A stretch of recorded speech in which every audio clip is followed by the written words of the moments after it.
A principis del nou any, Figueres obrirà el nou centre de distribució d'aliments amb entrada pel carrer Escoles i que connecta amb el carrer Sant Pau.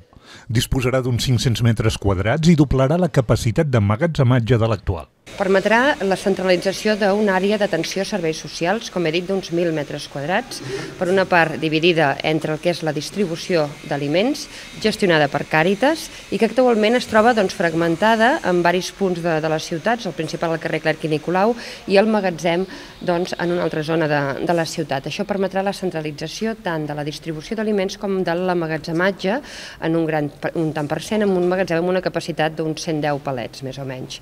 A la planta superior s'hi instal·laran les oficines de serveis socials en un espai de també uns 500 metres quadrats. En aquesta planta on estem hi haurà totes les dependències administratives i d'atenció a les persones del personal que està fent l'atenció a serveis socials.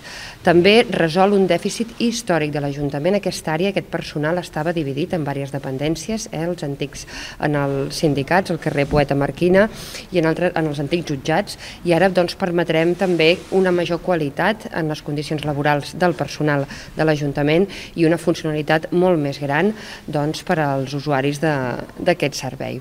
Amb aquest equipament, aquesta zona del carrer Sant Pau i plaça Triangular es converteix en un punt de la ciutat assistencial i de serveis.